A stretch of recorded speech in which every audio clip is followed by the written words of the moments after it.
weeks ago, we had that all-time highs in early September. That's when the volatility hit. We finally found the bottom early October.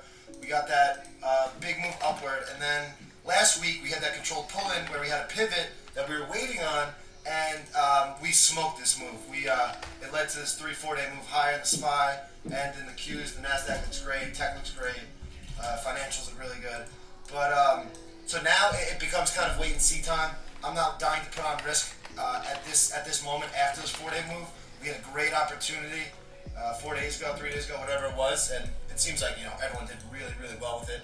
And it's just hammering home a point to me where trading every day is not the most profitable venture, especially in these volatile markets. It's really waiting and picking your spots. That's something I've been working on for years and years, and I'm finally seeing a lot of improvement in it myself. And I just want to hammer home the importance of it. I didn't really trade at the beginning of last week. Then I finally saw that pivot, and it was get long time, and we smoked that move.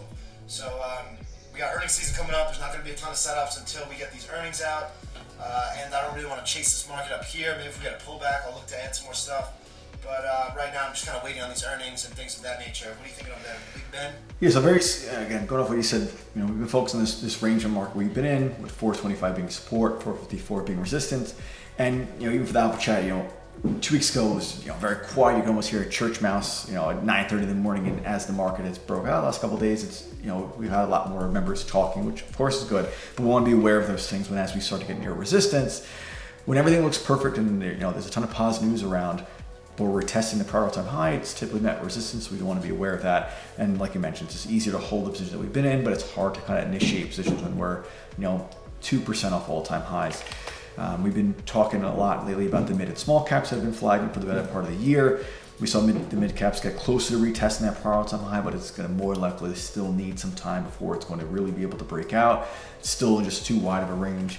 And same with the small caps have been just kind of following the mid caps. Sector-wise, healthcare and the telecom sector are the two that are still kind of setting up closer to support, where on the flip side you have consumer discretionaries breaking out to new all-time highs, and financials, which are a little bit tougher buys when they're just hitting new all-time highs. You kind of have to give them versus the most recent pivot.